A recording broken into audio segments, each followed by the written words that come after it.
objetivo único de esta conferencia o de esta pequeña charla va a ser pues, dar a conocer lo que es la información aeronáutica, la información geoespacial aeronáutica. Y también aprovecharé para citar pues, todos aquellos organismos que de alguna manera o generan, manejan o distribuyen información aeronáutica, información geoespacial aeronáutica. La información aeronáutica geoespacial, en mi opinión, es muy extensa y entraría y sería aquella que incluso se genera desde el momento que compramos un billete de avión, nos dan un asiento en el avión, facturan nuestras maletas, empezamos a viajar, todo lo que son los movimientos en aeropuertos. Pero para esta conferencia vamos a acotar en estas fases del vuelo, que son todos los vuelos, independientemente que sea militar, civil, llevan o realizan estas fases. Una fase de despegue, las salidas, es Standard Instrumental Departure, la llegada, esa STAR es llegada, es AR es de Arrival, y estas son las fases que se repiten siempre. Es verdad, va a ser rigurosos que son instrumentales, pero es que los vuelos instrumentales son los que hacemos prácticamente todos el 99% de las veces.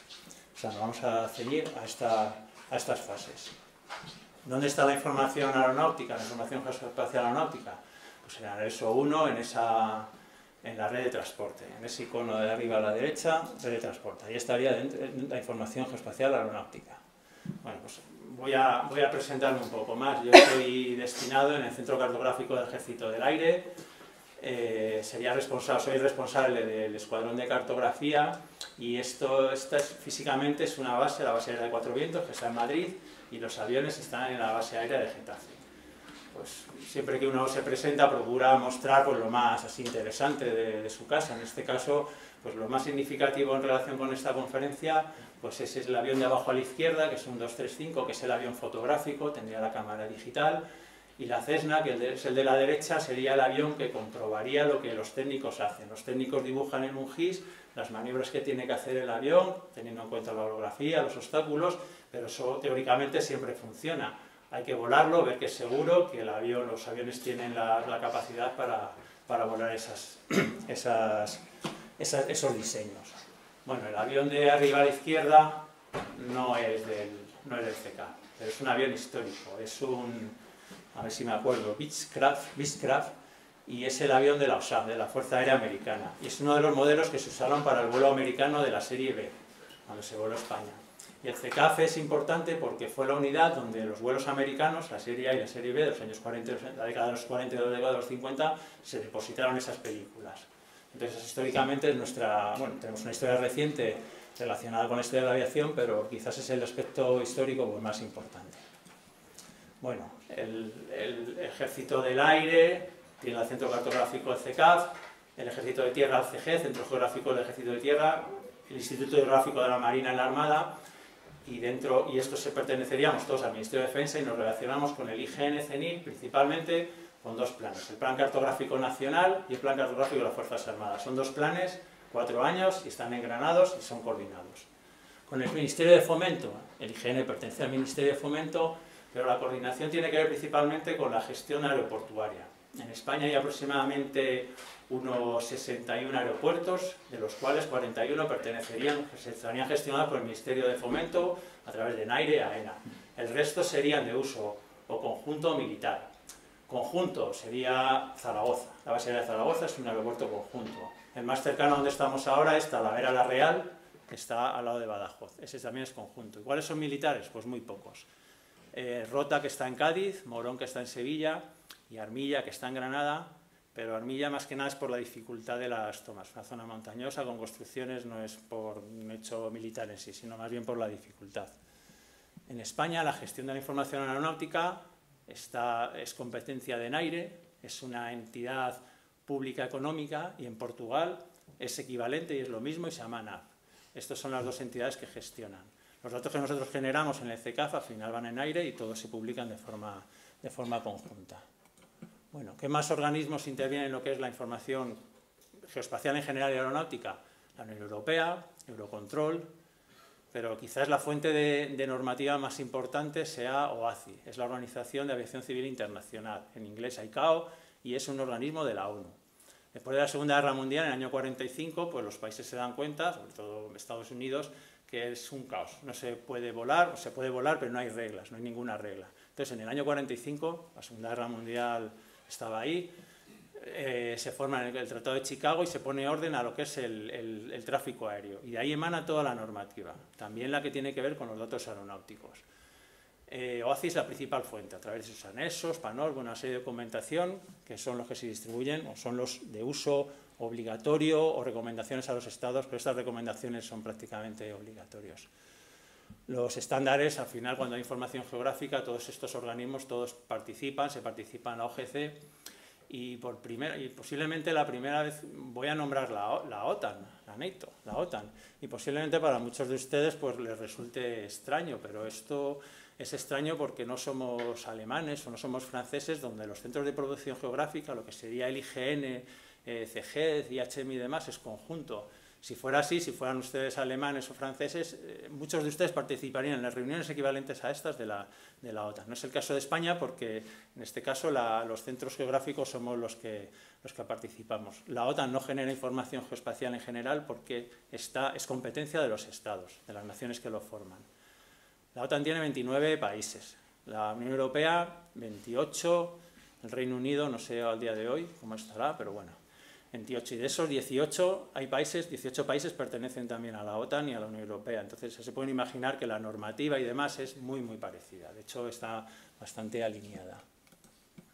Bueno, vamos a pasar a la información aeronáutica. ¿Qué tiene de especial la información geoespacial aeronáutica? Pues yo casi antes que describirla voy a centrarme en lo que es diferente, lo que le hace peculiar, en mi opinión, con el resto de otra información geográfica. Estos serían los aspectos generales que podrían tener, o sea, que son significativamente diferentes o tienen alguna peculiaridad, pero me voy a centrar en unos pocos. Pero antes de nada, pues vamos a ver alguna materialización de la información geoespacial aeronáutica. ¿Para qué sirve? Pues aquí ven una carta de navegación, y esto sería lo más parecido a un mapa normal y corriente. En realidad, pues si lo ven, tampoco tiene mayor diferencia. Vemos unos elementos ahí aeronáuticos que ahora explicaré, pero bueno, les cuento los primeros. Las primeras diferencias son las escalas. El de la izquierda es el equivalente en papel 1.250.000, 1.500.000, 1.000.000, 2 millones, escalas 1.50.000 y demás, en el mundo aeronáutico no tienen utilidad, no valen. Lo segundo son las proyecciones. Independientemente de cuál se use, siempre son conformes. Tratamos de mantener los ángulos. Y en el mundo aeronáutico, las que más se usan, las dos que más se usan, sobre todo cuando se realizan cartas, es Mercator y cónica conforme de Lambert. Aquí aparecen una serie de elementos, esto es cartografía temática, la aeronáutica, una serie de elementos pues curiosos. Si yo tuviera que decir un par de características sobre la información aeronáutica, diría que es abstracta, que no existe. En su gran mayoría no existe, no hay ningún elemento geográfico que la determine. Si lo es, por supuesto, un aeropuerto y la pista, pero lo demás en realidad sí que hay coordenadas, hay elevaciones y demás, pero no existe. Aquí vemos unos polígonos que no tienen ninguna referencia geométrica. Sí están perfectamente definidos con sus coordenadas, con sus alturas. Algunos de ellos son porque son peligrosos por volar, porque hay ejercicios militares. Otros protegen infraestructuras como una central nuclear. Y nos gusta poner siempre aquí la costa de Galicia porque en ellos hay unas zonas que, bueno, hay alguna más en España, Gallocanta y Villafáfila, pero protegen zonas de aves. En realidad protegen a las aves y protegen a los aviones. Las aves y los aviones se llevan muy mal y pierden siempre todos. El ave pierde más, pero independientemente del tamaño del ave, un impacto con un avión a la velocidad siempre supone un daño. Entonces estas zonas, en este caso son las Islas Cíes, pues hay que volarlas a una determinada altura donde ya no sea posible la colisión. Aparecen unas cifras, el 30 es un nivel de vuelo. 30 quiere decir que en esa cuadrícula, si vuelo, hay que ponerle dos ceros, 3.000 pies, 3.000 pies son entre 900 y 1.000 metros, pues si vuelo ahí no tengo seguridad. Están referidas, los niveles de vuelo en el mundo aeronáutico no se refieren ni al elipsoide ni al geoide. Aparece una nueva superficie que hasta donde yo sé no tiene nombre, pero tiene que ver con la presión atmosférica. La presión atmosférica equipotencial a 1013 hectopascales. En todo caso, bueno, la realidad es que luego estos números se calculan con respecto al geoide. Pero la presión atmosférica disminuye según se vuela más alto, es la primera forma de medir la altura de Corea con la presión atmosférica. Según vamos cambiando de escala, vemos que la información geográfica prácticamente desaparece. Aquí vemos solo el perfil de las Islas Canarias, aparecen las aerovías. caminos por donde van los aviones, y ya pues el colmo de una cartografía donde apenas hay información geográfica serían las llegadas. Este sería la de la derecha es la salida del aeropuerto del Hierro, la de la izquierda de Talavera la Real, las llegadas, con perfiles de planta, con planta y perfil. Pero quizás la utilidad más importante, es más importante la información geoespacial aeronáutica, no va a una visualización. En realidad el ser humano ya ha perdido esa capacidad de gestionarla. Va a los sistemas de mando y control, los controladores aéreos y a las aeronaves. Van en bruto, bueno, en bruto con un formato muy estricto, pero no llegamos a verlo, a tocarlo. Somos responsables de ellas, pero son estos sistemas, hemos perdido ya el control del espacio aéreo, ya lo tienen que hacer las máquinas, es demasiado complejo. Todos nuestros vuelos ya están programados desde hace mucho, salvo por motivos meteorológicos y lo demás, todo está ya definido y solamente los algoritmos y las máquinas son capaces de optimizar este espacio aéreo. Otros aspectos distintos, sistema geodésico de referencia, WGS84, aunque es equivalente con el ETRS89 a nivel aeronáutico, este es el geoide. Nivel medio de la altura, nivel medio en España peninsular, Alicante, mareógrafos en Canarias. La estructura, esta presentación es desestructurada, pero la información aeronáutica es muy estructurada. Que les suene AXM 5, porque a partir de ahí empieza ya a tener, el mundo de la aeronáutica es consciente de que está yendo por su cuenta y ya se participa en OGC y se toman modelos pues UML, GML. La precisión, el dato, cada dato aeronáutico tiene asociada una característica, una probabilidad de qué es lo que pasa si se codifica mal. Ordinario, esencial, crítico. Si yo en crítico, uno crítico sería alguien que va a hacer una construcción cerca de un aeropuerto y en vez de decir que va a levantarlo 10 metros, levanta 50 metros. Esto puede generar, bueno, con probabilidad muy alta, va a generar pues, una catástrofe, como pone ahí. Va asociado a una serie de probabilidades. ¿Cómo se distribuye la información aeronáutica? A través de unos documentos que se llaman AIP, Air Information Publication. Tiene una vida muy corta, 28 días. Cada 28 días cambia. Cambia o no cambia, pero la información, el que va a volar o el que va a usar una carta, tiene que ver la fecha. La de 28 días pasados no vale. Y las unidades, el sistema internacional sería el oficial, pero de hecho, de facto, es el sistema, no anglosajón, porque en mi opinión lo que pasa es que deriva del mundo náutico, que es de donde venimos, la media náutica, los pies, los nudos. Nada, voy a preguntar, bueno, lo voy a preguntar porque lo pregunto a mí mismo, los 28 días. ¿Ustedes, no sé, tienen alguna idea de por qué 28 días? Pues nada, yo lo primero que pensé eran las fases de la luna o cosas así, ¿no? Pero no. 28 es múltiplo de 7, 7 por 4, 28, cada 4 semanas, pues cambia. Esa es la explicación. Los obstáculos, el momento más crítico de cuando volamos es cuando despegamos y cuando aterrizamos. Y solamente voy a explicar algo que se repite en todos los vuelos. Aunque no nos demos cuenta cuando vayamos al Prat, a Madrid, a La Palma, siempre se hace lo mismo. Se pasa por una serie de puntos, inicia la post-FIS y demás.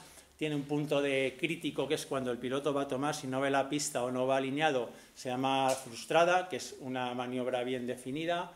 Que es el MAP, y todo esto con referencias que de nuevo no existen en muchos casos, son cronometrajes de tiempo y demás, aunque tiene sus coordenadas. Para definir estas maniobras en todos los aeropuertos se definen con unos márgenes de seguridad muy amplios y además nada complejos, no es un buffer que le doy a la derecha, izquierda, arriba, abajo. Si giro le tengo que dar un nombre muy bonito, espirales del viento, lo que puede irse el avión, elementos como la categoría del avión, la categoría del aeropuerto, o sea, son demasiadas las variables que intervienen para que sea un diseño estándar. Bueno, pues para esto, estos obstáculos en estas zonas son los críticos. Esta es la zona que hay que proteger y nada. Los obstáculos son elementos hechos por el hombre y son obstáculos dependiendo del área que estén. La más crítica cerca de un aeropuerto. La estándar a partir del área 1, que serían aquellos que tienen más de 100 metros. Hoy en España, no sé si en Portugal, la totalidad de estos obstáculos son parques eólicos. Y nada, estos serían obstáculos y voy a terminar pues contando qué ocurre con los molinos hoy en día en España. Con esto ya terminaría.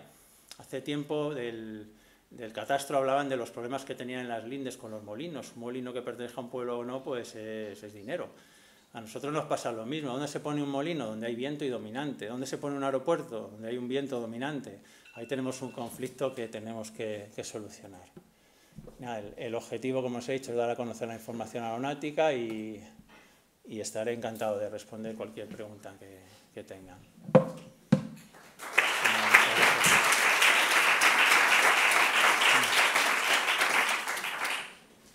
¿Hay alguna pregunta en la sala? ¿Con micro o hablo? Te escucho, sí. Buenos días. Bueno, yo soy Cristina Torrecillas de la Universidad de Sevilla. Me pregunto un poco al acceso a esta información porque casualmente el año pasado empecé a dar una asignatura al máster de Ingeniería Aeronáutica de Egipto. Entonces me sorprendió una cosa muy grande, que es que QGIS tiene de entrada los tipos de datos normalizados de cartas aeronáuticas, pero me sorprendió más encontrarme un web service de AENA que se llamaba Insignia. Es muy bueno. Lo que te iba a comentar ahora es muy bueno. Lo has dicho y me sorprendió muchísimo. Sí. Un poco mal maquetado, tengo que decir, cierta escala. ¿Ah, sí? A ver. Pero mi pregunta era esa, es decir, ¿qué vinculación teníais con Insignia? Lo que he contado ahora, aparte de que soy militar y eso, pero lo que he contado es para todos, no vale nada. El mundo aeronáutico, una vez que sale el avión, la diferencia que puede haber es por la categoría del avión. Si es un caza sería el caso más extremo, pero el resto es lo mismo. Es la misma. Nuestros datos, los que nosotros generaríamos, se incorporan en aire y son los que se publican ahí. Por ejemplo, bueno, no sería el caso de Sevilla, te iba a decir Morón, pero otro aeropuerto pues aparecería igual. No sé si en algún momento pondrá que lo hace el CECAF, pero vamos, que es lo mismo. La información, para resumir, la información aeronáutica es pública y accesible a nivel mundial y es responsabilidad de los Estados. Esa es la norma que dice OACI. Es pública. Aquí sí que no hay ningún tipo de restricción de ningún tipo. No sé si con esto...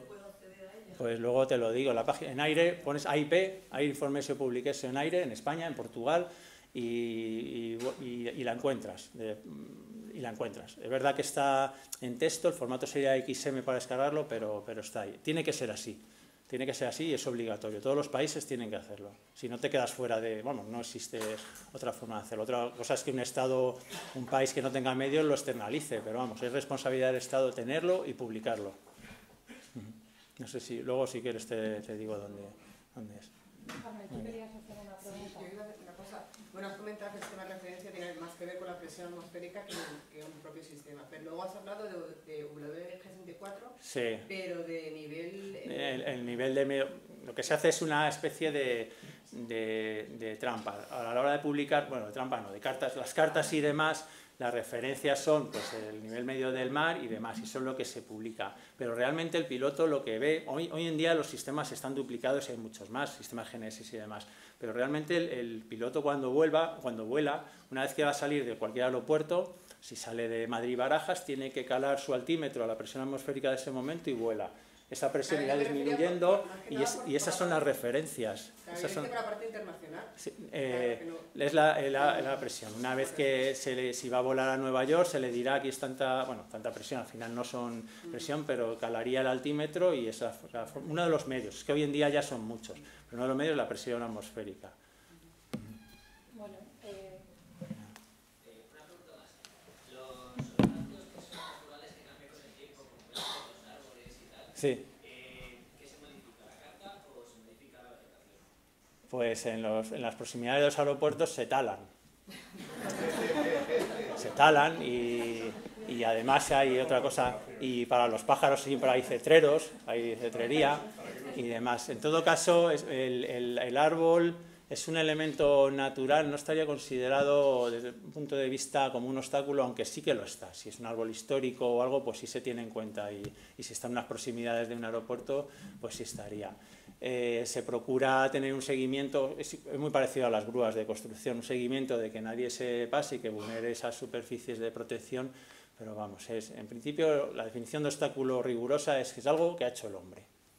Entonces eso, pero vamos, cerca de los aeropuertos veréis que es muy habitual que se siegue, que se corte, que se echen productos químicos para que no crezcan las hierbas. bueno, vamos a seguir con la segunda. Muchas gracias, Miguel. Buenos días. La presentación, bueno, ya lo ha introducido Ana, lo hemos traducido más o menos ahí para para que sea un poquito más fácil, la presentación será en castellano, en español, ningún problema, utilizando datos enlazados ELI para mejorar la gestión de la información en un visualizador en una herramienta de visualización del régimen jurídico.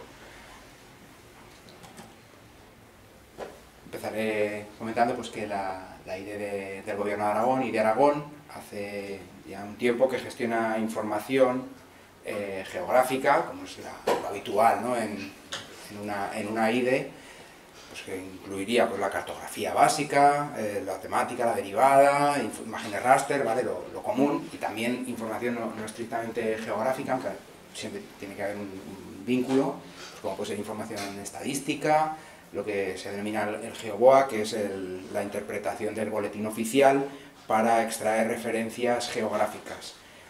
Hay también información de régimen jurídico, información sobre fianzas de alquiler depositadas, que tienen indicación de dónde está el inmueble, y también indicadores de salud pública, en fin, información que sería más bien alfanumérica, con una relación, pues también se alojan aquí. Y nada, simplemente decir que IDE Aragón está gestionada principalmente pues, por el Instituto Geográfico de Aragón. El visor de régimen jurídico del territorio es una herramienta ya que ya tiene unos años, en 2009. Antiguamente era una herramienta como tal, completa, específica, y ahora pues lo que se ha hecho es integrarla como una herramienta más del visor 2D general, ¿vale? Y su principal objetivo es dar una visión de la legislación desde una perspectiva de la ordenación del territorio. ¿Vale? Se define una geometría, un círculo, un itinerario, un punto, o incluso también un límite administrativo, pues puede ser un círculo, una parcela, lo que corresponda, y te da la legislación que aplica en esa zona. ¿Vale? Tiene principalmente dos actores o dos públicos objetivos, principalmente, que es el usuario no experto en legislación, ¿vale? Aplicando pues, el principio del derecho que la ignorancia de la ley no exime de su cumplimiento, pero claro, hay que también tener en cuenta que hay mucha legislación, entonces conocerla toda pues, es bastante complejo. Y por otro lado también se hace un uso interno de la herramienta por parte de distintas unidades del Gobierno de Aragón, pues el propio IGEAR, la Dirección General de Urbanismo, el Consejo de Ordenación del Territorio de Aragón, órganos colegiados, en fin, hay bastantes organismos que se utiliza como una primera fase para informes territoriales sobre determinadas actuaciones que se quieren hacer o lo que corresponda. Entrando un poco y viéndola en acción, pues nada, como decía, en la barra de herramientas hay un botoncito ahí que es régimen jurídico.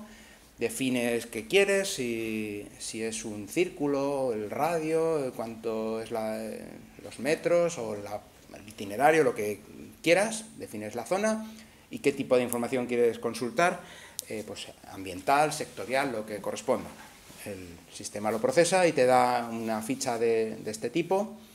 Seguramente quede un poco del tamaño pequeño, no se leerá, pero vamos, a la izquierda pues aparecen elementos, pues montes, vías pecuarias, espacios naturales protegidos, LICs, lo que sea, y se selecciona una de esas categorías y a la derecha pues se carga la distinta legislación que aplica y los distintos elementos. En este caso pues aquí aparecería que hay un LIC en esa zona que se llama el Planerón y hay otro que se llama Planas y Estepas de la margen derecha del Ebro, ¿vale? Y para cada una de ellas pues la normativa autonómica, nacional y europea, pues la ley 6/98, su boletín y un acceso a esa norma, ¿vale? No solo son leyes, bueno, decretos legislativos, en fin, directivas, hay todo tipo. Bien, también se combina con información general de la capa, de cuándo es la capa, porque puede tener relevancia, de su escala, para poder interpretarlo correctamente. Bien, esta información, para conseguirla, ¿qué hace falta? Pues hace falta principalmente la conjunción de tres elementos, que es un recopilatorio de normas, la vinculación con una capa geográfica, un geodato, y asignarle un tipo, ¿vale? Esta norma, la ley 6/98, se utiliza la capa de espacios naturales y va para medio ambiente, o lo que corresponda, ¿vale? Entonces, pues bueno, entrando un poquito más en cada uno de los tres componentes de esta suma, para la norma, pues se almacena su título, las fechas asociadas, el boletín, un enlace para cómo acceder a ella, el ámbito, si es europeo, nacional, el que corresponda, ¿vale? Lo que serían los metadatos de la norma.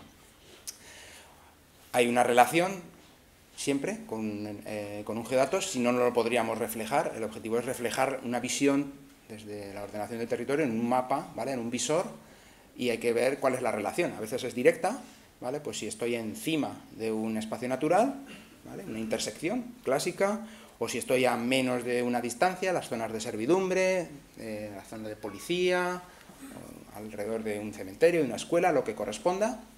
Y también hay elementos condicionantes de otros usos, ¿vale?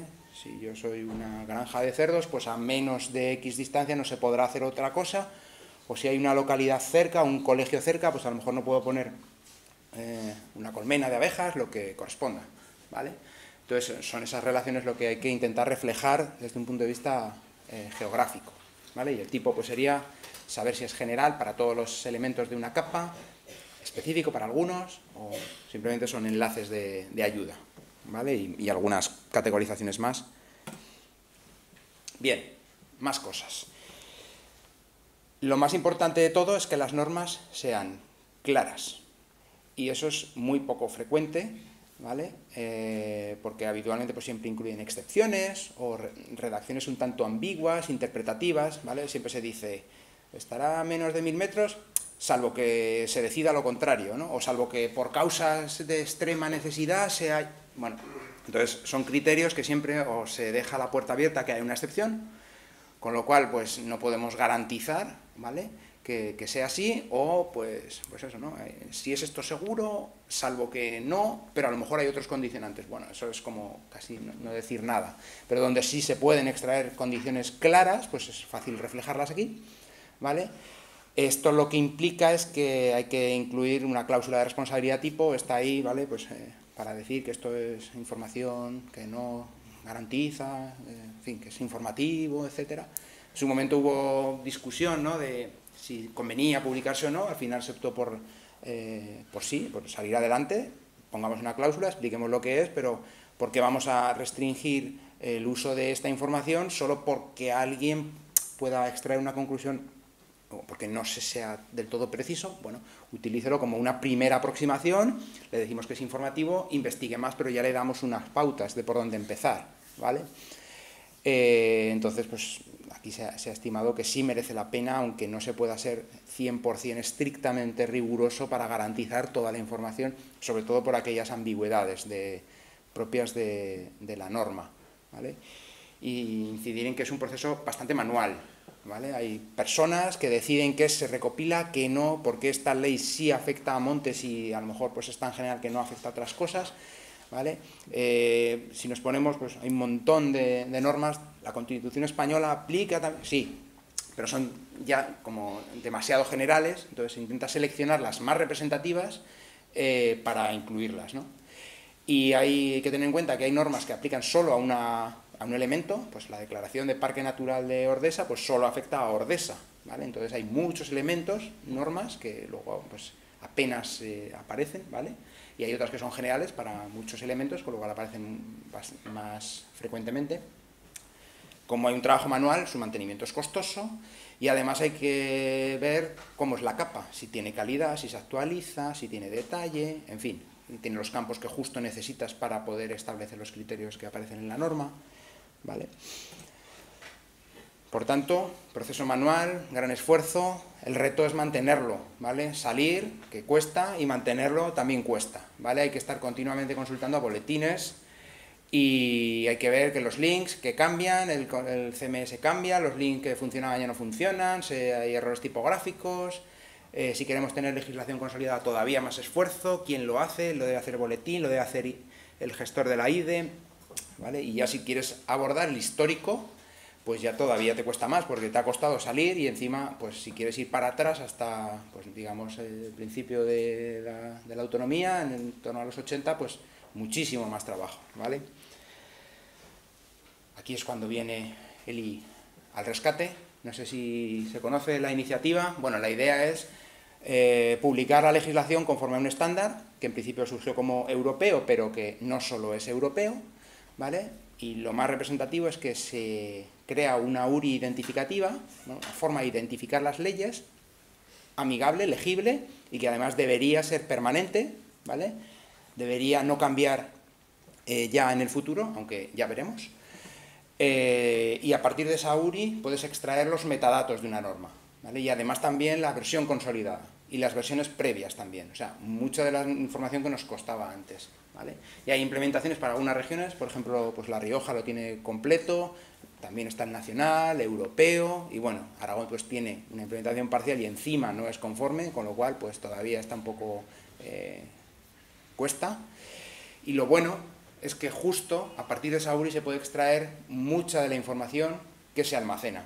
Entonces, antes teníamos una tabla con muchos campos, con información de este tipo, el título, la categoría, qué boletín se hizo, a lo mejor se teclea mal, con lo cual encima errores, y las URIs pues tienen esa pinta bastante fea y que no hay forma de destriparla y que luego cambiará el gestor de contenidos y esa URI dejará de ser activa, o sea, un poco caos. Ahora, ¿qué tenemos? La URI ELI. No voy a entrar, esa no es conforme al estándar, pero casi, y la idea es que no cambie, salvo que sea para adecuarla del estándar, pero bueno, esa sería, pues si sabes un poco leerla, pues la 7-2006, la ley 7-2006 de Aragón, que se publicó el 22 de junio, y que además está en español y que la puedes acceder si quieres en HTML, ¿vale? A partir de esa URI extraeríamos los metadatos y rellenaríamos la gran mayoría de la información que teníamos. Entonces, automáticamente minimizamos el esfuerzo manual de ir recopilando, ¿vale? Esa información, con lo cual el trabajo, la carga y el esfuerzo ha disminuido, se tienen URIs amigables, links amigables y encima persistentes, o eso esperamos, ¿vale? Y como está publicado en Aragón Open Data, la forma de detectar los cambios es inmediata, se chequea periódicamente y se extrae. De la otra manera, había que poner a una persona leyendo el boletín cada día, ¿vale? Próximos pasos. ¿Qué queremos intentar hacer? Pues intentar rellenar todas las tablas y mantenerlos completamente. Hasta ahora solo se han hecho aproximaciones, pero como la implementación en Aragón es parcial, no se puede hacer. Como estará toda la legislación, tendríamos ya el histórico de forma inmediata, ¿vale? Por tanto, podríamos decir cuál es el régimen jurídico a una fecha y a día de hoy y ver las comparativas, ¿vale? Para, sobre todo, pues muchas consultas de juzgados que les llegan. Se puede también integrar legislación de otros ámbitos, por ejemplo, de comunidades vecinas, pues La Rioja lo tiene, pues se puede integrar fácilmente, se añaden las URIs ELI de La Rioja y ya está. Si todo se rellena automáticamente, vendría con muy poco esfuerzo. Se quiere también hacer un cambio para que los geodatos sean los de Inspire, de tal manera que si quito ese dato Inspire y pongo otro de mi comunidad, pues ya tendría solo que rellenar la información de la comunidad autónoma y la nacional y europea ya vendría. Si quito ese dato y pongo el nacional, el IGN, pues como la normativa nacional y la europea ya estaría, sería inmediato, se dispondría de una herramienta ya de régimen jurídico de ámbito nacional, y también se quiere un poco explorar la forma de cómo asociar el tema, bien sea a partir del propio contenido de la norma o bien de quién la publica. Pues si la publica la Dirección General de Urbanismo, probablemente será de urbanismo, y podemos descartar otros temas que es casi seguro que no lo sean, aunque bueno, siempre habrá que hacer una supervisión manual. Y por mi parte nada más, agradecerles su atención y ya quedo a disposición de preguntas o después, lo que consideren.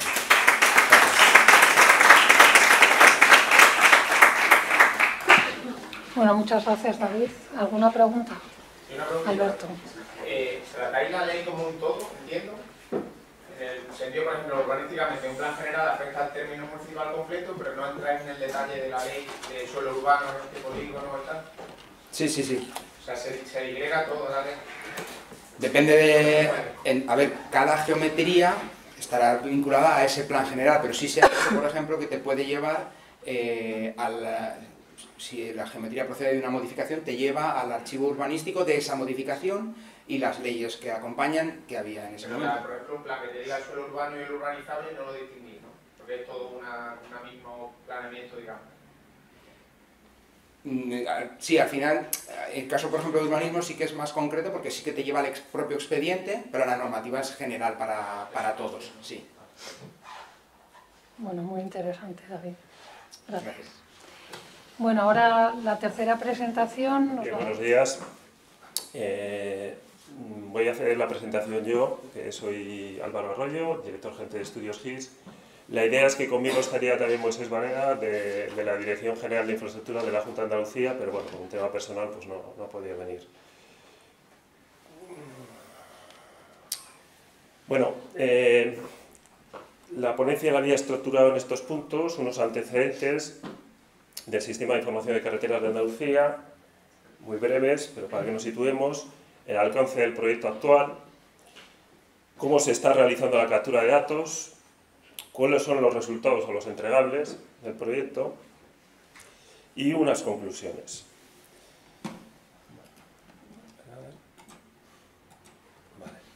Bueno, antecedentes. Con la entrada en vigor de la Ley 8/2001 de 12 de julio de Carreteras de Andalucía, lo que se genera es un marco legislativo y normativo propio que lo que exige, entre otras cosas, es la obligatoriedad por parte de la Administración andaluza de contar con un sistema de información de carreteras para la toma de decisiones, ¿vale? Además, establece una serie de instrucciones para la adaptación continua de los sistemas y tecnologías que tienen que ver con este sistema de información de carreteras. Entonces, es a partir de 2001 cuando el sistema de información de carreteras de Andalucía se pone en marcha, ¿vale? En el año 2017, la Junta de Andalucía cambia un poco el rumbo del mantenimiento y la actualización del sistema de información de carreteras y estructura el proyecto en estos 5 bloques, ¿no? El mantenimiento de datos sobre la red de carreteras de Andalucía, que básicamente es el inventario de la red de carreteras de Andalucía con las características técnicas y geométricas. El mantenimiento del catálogo de la red de carreteras, que el catálogo es un concepto oficial con la red de carreteras de Andalucía que se publica en la web de cada ciudadano, etc. Una serie de generación de informes que luego veremos, destinados a otras instituciones, administraciones. Y un capítulo bastante importante que es la consultoría sobre procesos y utilidades para el tratamiento de la información. ¿Por qué? Porque como a partir del año 2017 el mantenimiento se hace con unos sistemas diferentes a los anteriores, se genera una serie de oportunidades y de evoluciones tecnológicas que lógicamente necesitan de una consultoría. Y un último capítulo que es la formación al personal de la consejería, ¿no? De Fomento. Vale, el proyecto o la actualización que se hace a partir de 2017 tiene 2 fases. Una que abarca en las 4 provincias, la provincia de Almería, Jaén, Sevilla y Cádiz, que básicamente son la mitad de la red de carreteras de la que es competente la Junta de Andalucía, que estaríamos hablando de 5.500 kilómetros, el total son 11.000, y una segunda fase que son las otras 4, ¿vale? Por tanto, estamos hablando de 11.000 kilómetros, una red de carreteras de 11.000 kilómetros de carreteras. Vale. ¿Cómo se ha realizado la captura de datos? ¿Cómo se está realizando la captura de datos? En estos momentos está capturado de las 8 provincias, 5. Con un sistema mobile mapping, en este caso la tecnología es Tocon, el IEPS3, que lo que está generando es unos panoramas 360 grados y una nube de puntos, que luego veremos un vídeo, cuál es el resultado y demás. Daros cuenta que estamos hablando de 11.000 kilómetros. No hay ningún proyecto en la península que abarque ese número de kilómetros con esta tecnología. Con lo cual, ya os podéis imaginar que la cantidad de datos es ingente, ¿vale? ¿Cuáles son los resultados ya? Bueno, pues el propio mantenimiento de la red de carreteras y del catálogo, que como decíamos era un catálogo oficial de carreteras. Una de las capturas se ve la parte de la web donde se comunica el catálogo, es decir, una serie de carreteras que pertenecen a ese catálogo, que se va actualizando el catálogo, porque hay cesiones de carreteras entre las diferentes administraciones andaluzas, me refiero a la competencia. Otro de los resultados también del SICA es la generación de informes que van, por ejemplo, al Ministerio, a otras instituciones, a diferentes diputaciones, y también una serie de mapas relacionados con las carreteras y su entorno, ¿vale?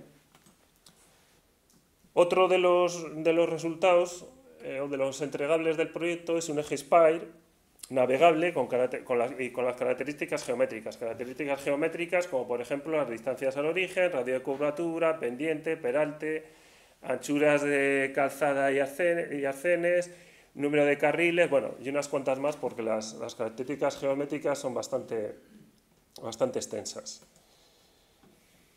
Otro de los resultados es el inventario de todos los elementos de señalización, contención, en fin, estamos hablando de señales verticales de 88.000 aproximadamente, que probablemente cuando terminemos serán más.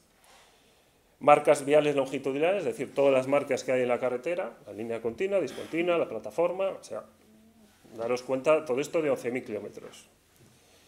Sistemas de contención, balizamiento, estructura, muros, pasos de mediana, iluminación, semáforos, controles de galibó, postes SOS, lechos de frenado, túneles, en fin, todo lo que es la carretera y su entorno. Otro de los productos entregables es la nube de puntos y panorama 360 grados, que es la que os comentaba, que es el resultado de la propia captura, ¿vale? Os voy a mostrar un vídeo.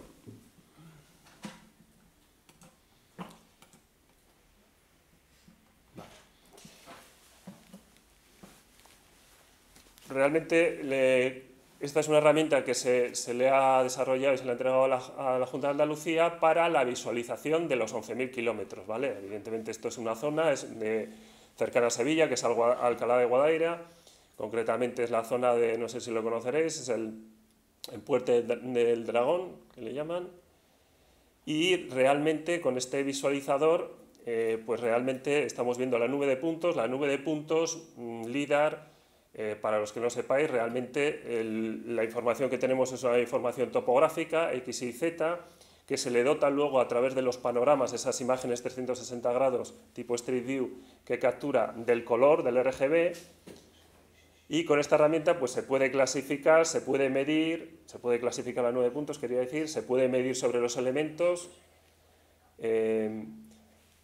Luego vamos a ver cómo hace... Bueno, todos los elementos de los que estábamos hablando, evidentemente. Luego vamos a ver cómo puede aislar, este visor puede aislar una nube de puntos. De la nube de puntos puede hacer una selección para trabajar solo con esos elementos, esa nube de puntos reducida, básicamente porque el peso de toda esta información es tremendo.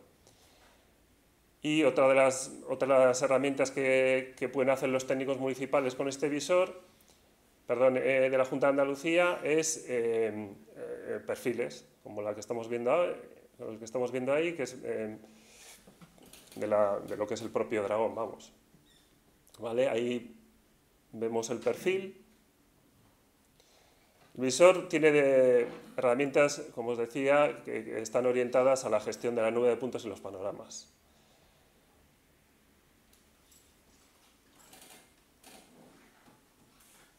Ahora también puede, lógicamente, acceder a los panoramas. Ahí estarían los panoramas 360 grados. Y luego incorpora el visor alguna herramienta que tiene que ver con estos panoramas, como lo vamos a ver ahora, visión estereoscópica. Bueno.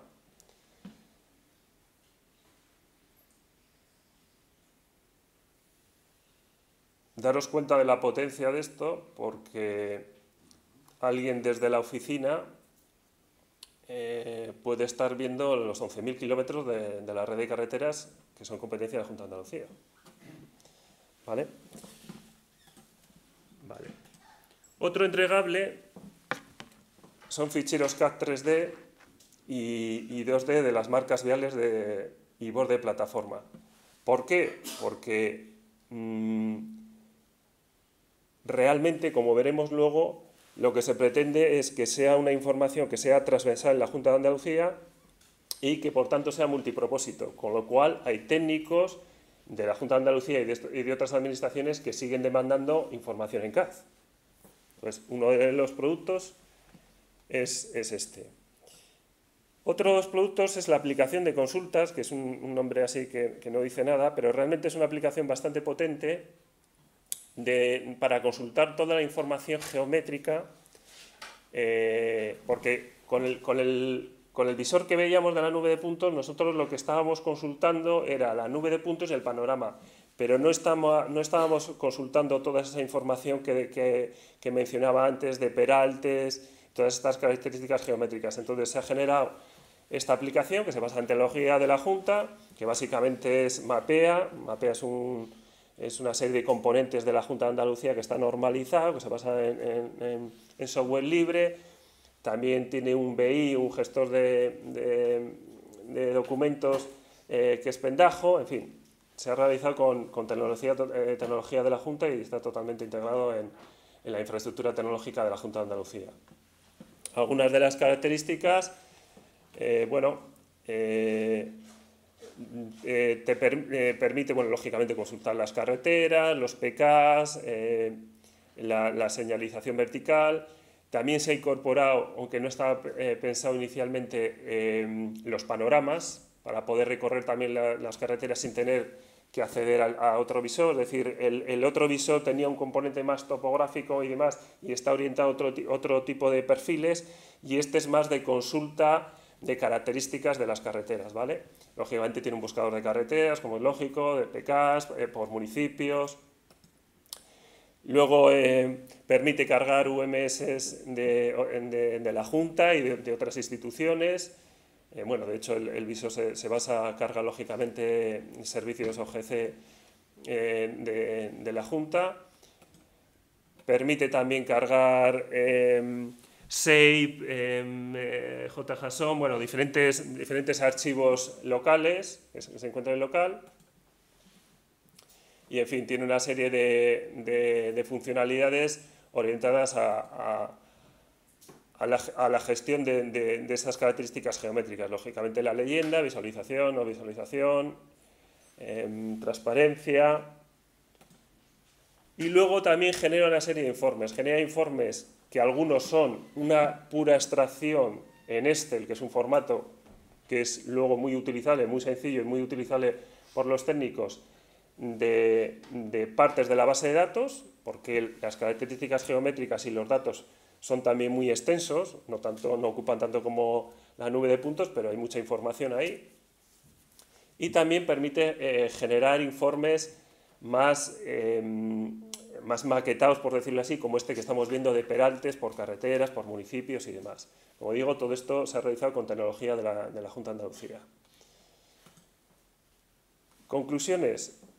El SICA, el Sistema de Información de Carreteras de Andalucía, es un proyecto en evolución continua, como además lo definía la propia ley de 2001.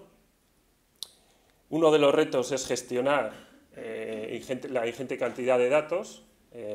Como os mencionaba antes, es el primer sistema de información en España que integra 11.000 kilómetros de carreteras capturados a través de tecnología Mobile Mapping, con lo cual esa inmensa nube de puntos que tienen, pues es un reto para ellos gestionarla.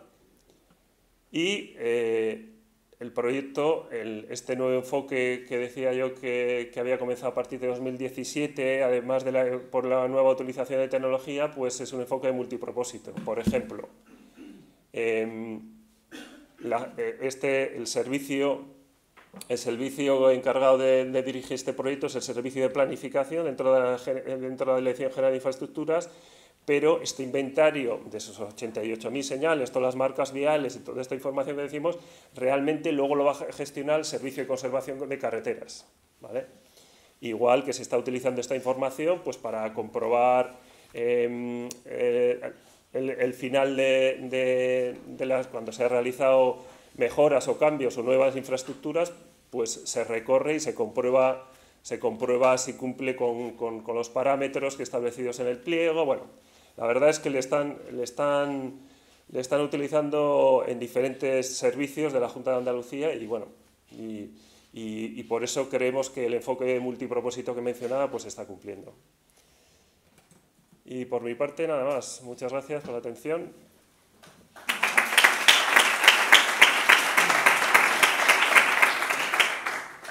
Bueno, tenemos tiempo para un par de preguntas. ¿Está el micrófono? ¿Puedes acercarles? Que es ahí atrás del todo, por favor.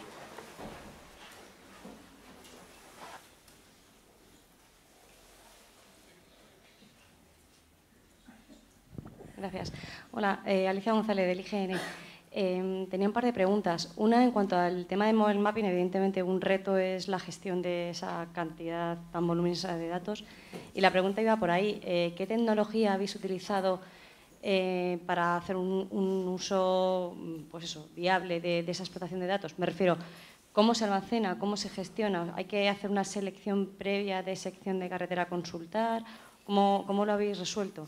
Esa es una. Y otra, y así ya dijo el micro, otra es en relación de todo lo que has presentado de utilidades, de aplicación de consulta, que no me queda claro cuáles, si son internas o si también están accesibles, son aplicaciones o utilidades que a través de vuestro portal se pueden entrar y se pueden utilizar por usuarios que no sean de la Junta.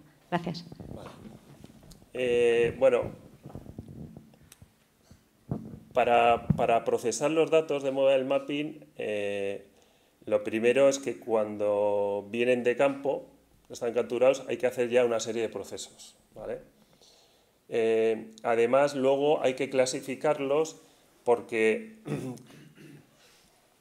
evidentemente tienen que ser utilizados y una de las cosas que tienes que hacer, aparte de clasificarlos, colorear, o sea, asignar colores a los puntos líder, clasificarlos, una de ellas es que tienes que organizarlos para que sea explotable, que es por donde yo creo que tú vas. Evidentemente se han clasificado por matrículas para que sean explotables, es decir, ese visor que veíamos realmente, cuando el usuario accede, este es un ejemplo, está accediendo por matrícula IPK o también por topónimo, porque es que depende, claro, las carreteras de Andalucía, está la red de carreteras de Andalucía gestionada por la Junta, pero luego también es competente en algunas carreteras las diputaciones y en otras es el Estado.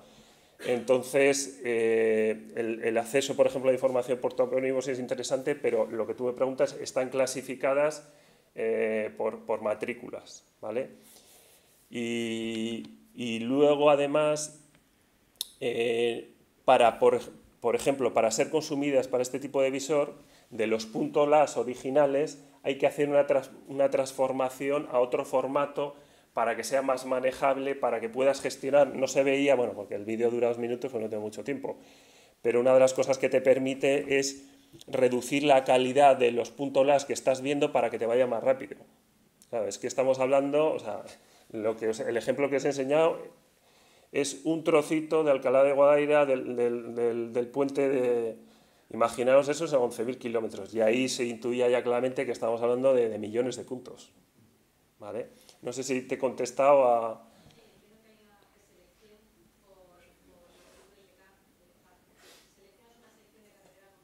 Sí, eso es. Las herramientas, algunas de las que hemos mostrado, como el catálogo, que es un catálogo oficial, es una web que se actualiza, esa ya está. Respecto a esta aplicación de consultas, que es lo que tú me preguntas, de momento es de uso interno. De momento es de uso interno porque además se está definiendo todavía dentro de esas características geométricas cómo generar algún tipo de informes, porque claro, hay informes para el Ministerio, hay informes para el Servicio de Planificación, para el Servicio de Conservación, entonces de momento es interno. Sí que hay una parte de todo esto que hablamos del catálogo y de la propia red que se está publicando en visores que ya tiene la Junta de Andalucía, pero realmente ahí el usuario lo único que nota es que la información está más actualizada, pero el visor y la capacidad de lo que tú... O sea, el ciudadano no está accediendo a las 88.000 señales de tráfico, ni a todas las marcas viales, ni a la nube de puntos, ni a los panoramas, hoy por hoy. Bueno, pues buenos días a todos, buenos días a todas. Mi nombre es Beatriz Brenes y trabajo en el Centro Nacional de Información Geográfica. Actualmente estoy haciendo cosas en el proyecto de Cartociudad y aquí trabajo en colaboración con mi compañera Patricia Trigo, que la tenemos ahí entre el público, y hoy ha decidido dejarme sola ante el peligro. Bueno, hace unos meses nos propusieron venir aquí a contar lo que estamos haciendo y en qué punto se encuentra, y nos pareció muy buena idea. Lo que pasa es que yo me puse muy nerviosa porque esto de hablar en público me da un pavor tremendo. Y además la cosa no ha mejorado mucho, porque resulta que la presentación que tenía preparada me la he olvidado en Madrid. Y el mensajero que me la tenía que hacer llegar, pues no ha sido capaz de encontrar el centro cultural, el complejo cultural de San Francisco. Resulta que en su navegador ha metido la Ronda de San Francisco, que es donde nos encontramos, y le ha llevado hasta la calle de San Francisco. ¿Qué historia os acabo de contar, verdad? Pues que sepáis que es mentira, que me la acabo de inventar. Bueno, esto también es mentira porque no me lo acabo de inventar, ya lo tenía preparado para la presentación. Pero bueno, ¿quién no se ha encontrado en alguna situación como esta en algún momento, no?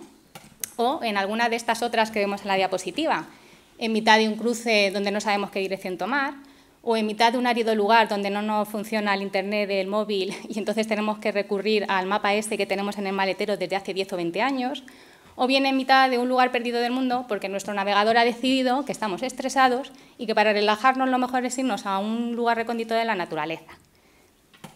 Pues no, señor navegador, yo no quiero ir donde usted quiera llevarme. No, señor navegador, no es no.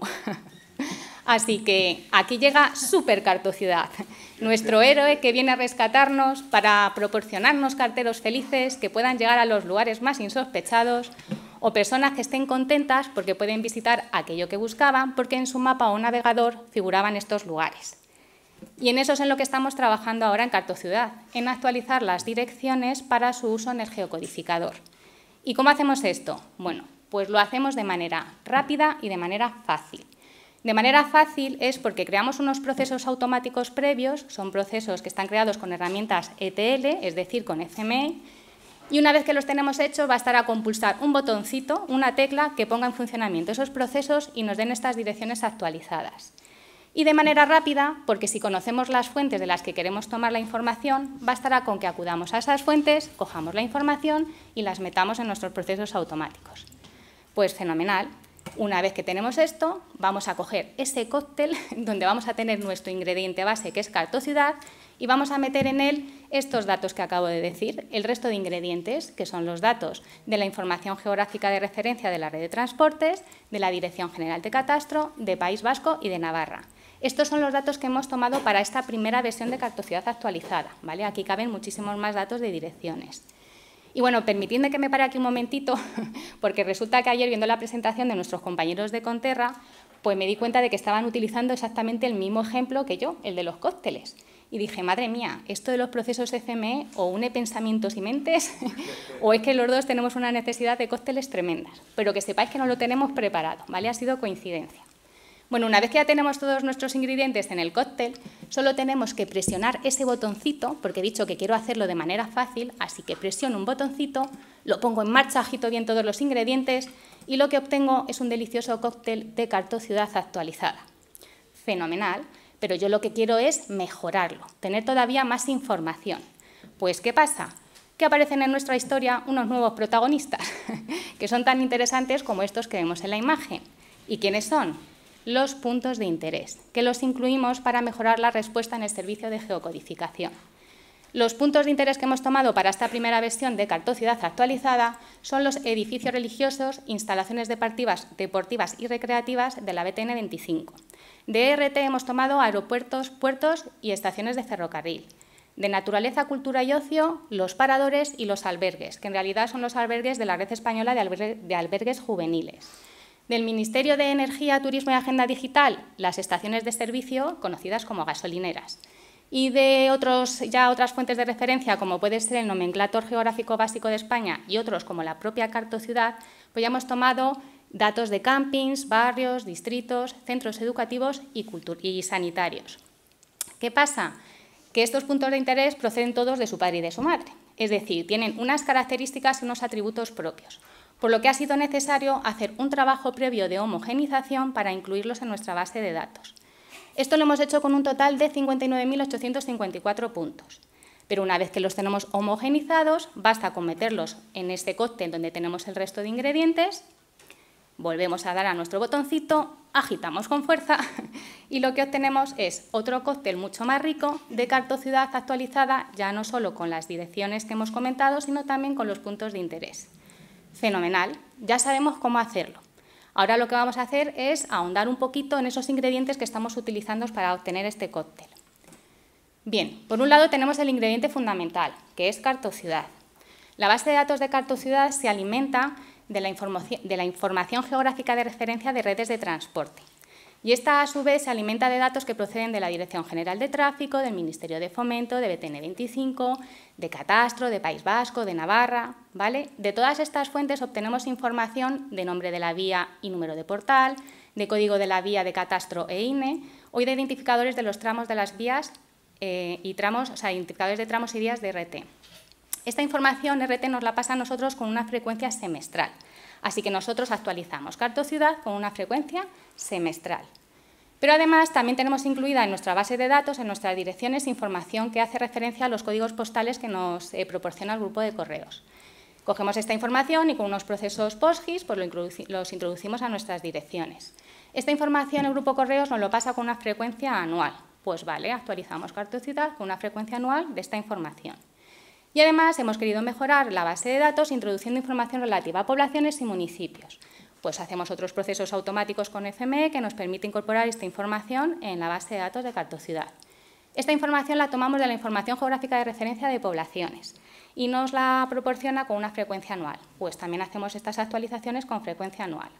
Con ello tenemos este ingrediente base, lo que es la base de datos de direcciones de Cartociudad, que está formada por elementos puntuales que se caracterizan por tener tipo de vía, nombre, número de código, o sea, el número de portal, el código INE, el código de catastro, el código postal, la población y el municipio. Y el aspecto que tiene en la base de datos pues son tablas como esas que estamos viendo en la imagen.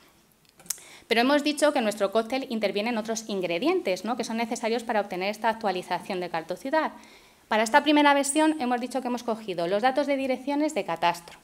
La información que hemos cogido de catastro es información alfanumérica e información gráfica. La información gráfica es información en formato SAPE referente a las parcelas.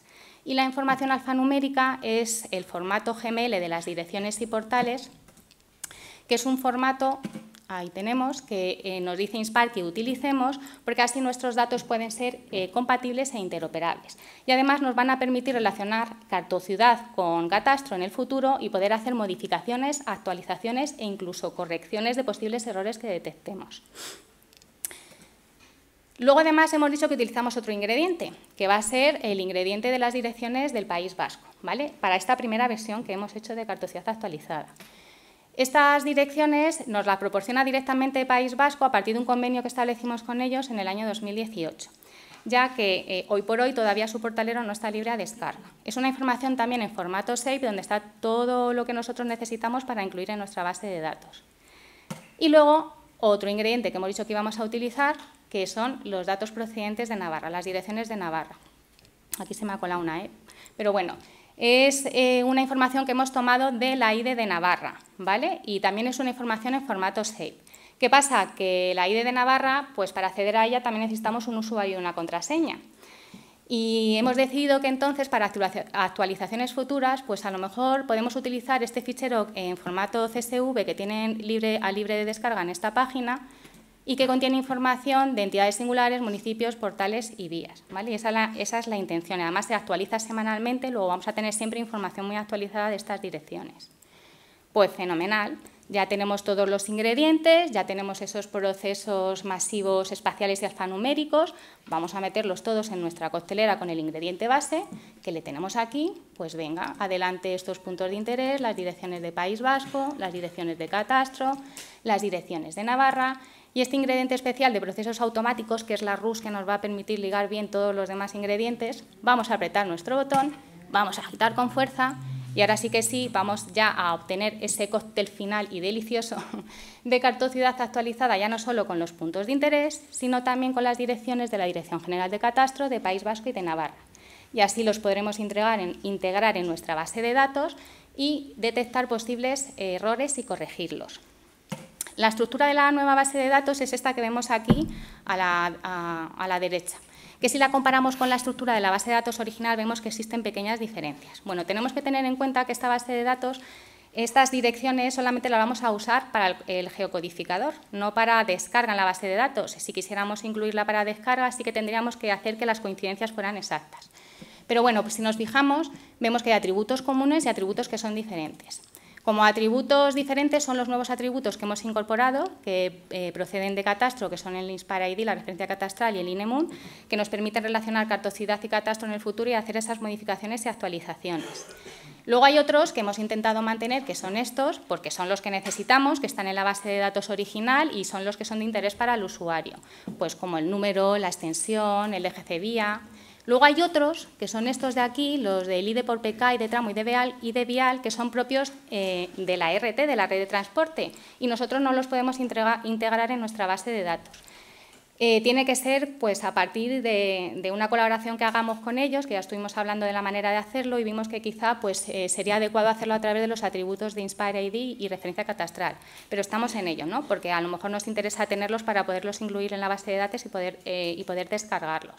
Y luego ya hay otros atributos pues, que obtenemos de la misma manera que cuando los obtenemos para la base de datos original. Utilizamos unos procesos automáticos y los obtenemos. Esta sería la estructura que tiene o cómo es el aspecto de la tabla de la base de datos de las nuevas direcciones, que es muy semejante a la original.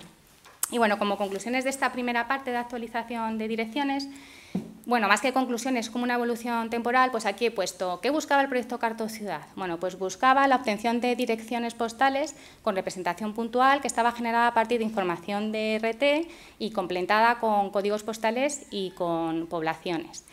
Actualmente lo que buscamos pues, es actualizar las direcciones, pues lo que acabo de decir, con información de la red de transporte, de catastro, de País Vasco y de Navarra. Con toda esta información, pues a enero de 2019 hemos obtenido un total de 2.445.568 direcciones nuevas. ¿Y qué esperamos en el futuro? Pues poder actualizar Cartociudad con una frecuencia más o menos de 6 meses, si es posible, ya no solo con información de catastro o de País Vasco y Navarra, de ellos, pero también de INE, de otras comunidades autónomas, de ayuntamientos, de diputaciones, de cabildos, de toda la información oficial que podamos incorporar en nuestra base de datos. ¿Para qué? Pues tanto para incluirlo en el geocodificador como para poder ofrecerlos a descarga en el futuro. Y bueno, aquí decir que en Cartociudad pues, tenemos dos grandes proyectos, uno es el de las direcciones y otro es el geocodificador. El geocodificador pues, es una API geocoder que está alojada en servidores Linux y está sobre Apache Tomcat. Si un usuario quiere consultar un dato, pues directamente este geocodificador va a buscar la información en una base de datos PostGIS. Y su principal característica es que ordena los resultados por grado de coincidencia. Primero nos ofrece el número de portal exacto. Si este número de portal no lo encuentra, nos da el portal más próximo. Si este tampoco lo encuentra, ya nos va a dar la vía a la que pertenece el número de portal. Y si este ya tampoco lo encuentra, pues nos da el municipio. Y si ya no encuentra el municipio, pues ya no lo sé muy bien. Ya es que el usuario ha debido de meter mal la dirección en el geocodificador. También nos permite priorizar los resultados por municipio, por tipo de vial y además nos permite buscar por similitudes fonéticas del lenguaje. El geocodificador nos permite localizar tanto direcciones de urbana como de interurbana. Las direcciones de urbana se localizan con el número de portal y el nombre de la calle y las de interurbana pues, por la carretera y el punto kilométrico. Además, también nos permite localizar códigos postales, poblaciones, referencias catastrales y estos puntos de interés de los que acabo de hablar, pero que requiere un trabajo de homogeneización tremendo, ¿vale? Lo de incluir los puntos de interés. Y además estamos trabajando para incluir estas nuevas direcciones que hemos detectado, estos 2,5 millones de nuevas direcciones que acabo de comentar. En cuanto al componente de búsqueda del geocodificador, pues es un componente que está programado en jQuery UI y que consume dos servicios REST. Uno es el de topónimos del nomenclator geográfico de España y otro es el geocodificador de Cartociudad para las direcciones. Este componente de búsqueda, pues normalmente lo que localizaban eran elementos puntuales, pero por necesidades de diversas aplicaciones de CENIC se ha implementado para que también permita buscar polígonos de municipios, que es esto de aquí que vemos. Este es el polígono que ha encontrado para el municipio de Cáceres. En un futuro solo queremos consumir un servicio REST que contenga toda la información que sea susceptible de búsqueda por el usuario, pero que además está abierta para que los desarrolladores pues, puedan concatenar con otros servicios de búsqueda. Y en el CNI pues, está desarrollando una nueva API visualizador que contenga este buscador, pero también otras funcionalidades y que estará disponible a través de la plataforma GitHub cuando finalice el proyecto. Para terminar, decir que este buscador pues, permite la explotación de datos oficiales procedentes del IGN y que es integrable en clientes web o visores por los desarrolladores, que seguimos trabajando en evolucionar y mejorar la respuesta del servicio y, sobre todo, siempre buscando que sea fácil de usar y que se adapte a las necesidades de los usuarios. Y con esto pues ya he contado lo que estábamos haciendo en Cartociudad durante este año. Muchas gracias por vuestra atención y si tenéis alguna duda, pues podéis preguntar.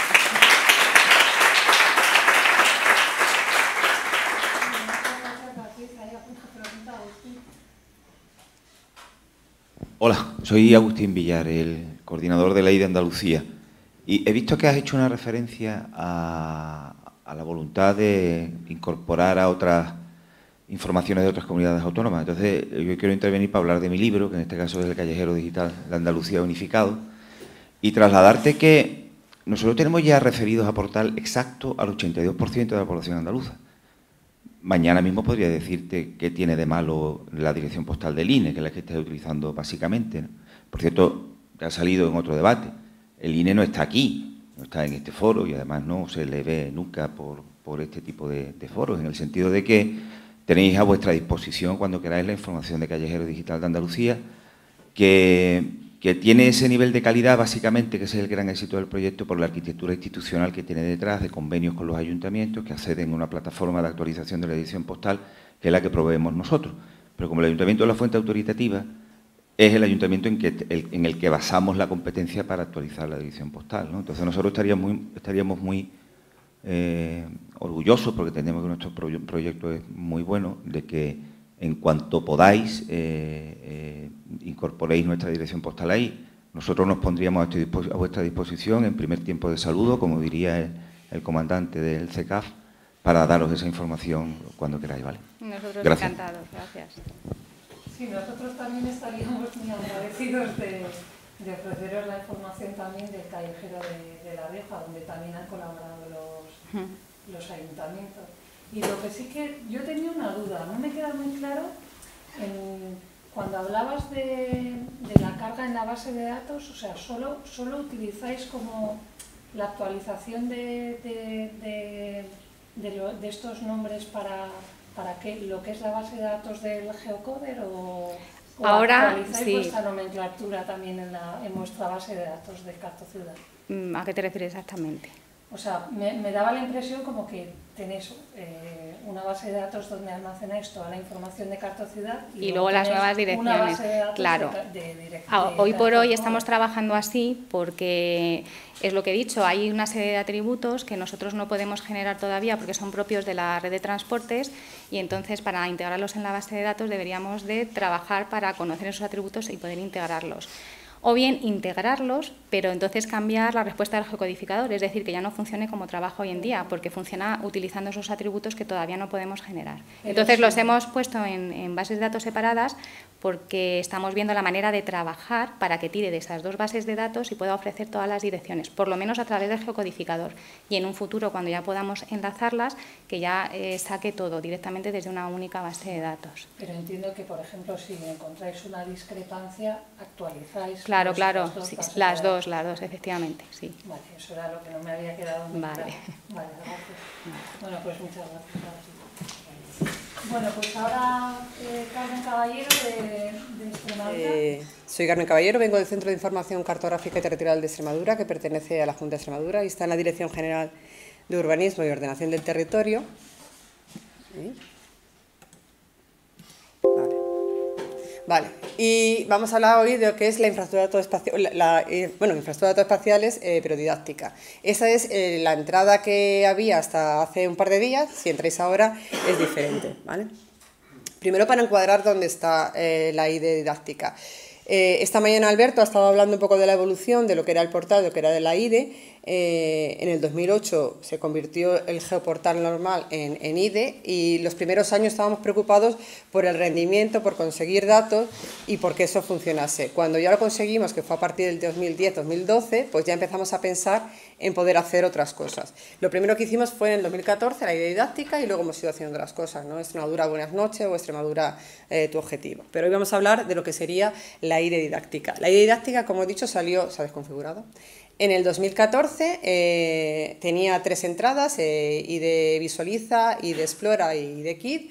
En la primera una serie de muñequitos o de personajes nos llevaban por una de las zonas de Extremadura, nos indicaba puntos de interés, el personaje nos hablaba, nos contaba algo sobre esa zona, podíamos ver imágenes, había pequeños juegos. En la segunda parte, el ID Visualiza, es un visor de datos donde se veía todas las capas temáticas y podías mezclarla, y luego un juego ID Kit donde hay una serie de preguntas bueno, pues los chavales podían ir contestando, ¿no?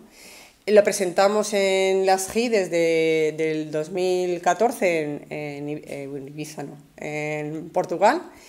Y luego nos presentamos a los premios del Geospatial World Forum en el 2016 con este pequeño vídeo, bueno, una explicación, este pequeño vídeo. He hecho mal los deberes porque no lo he probado, me he quedado hablando con los compañeros y no sé si funcionaba aquí. Si no, pues tiro para adelante.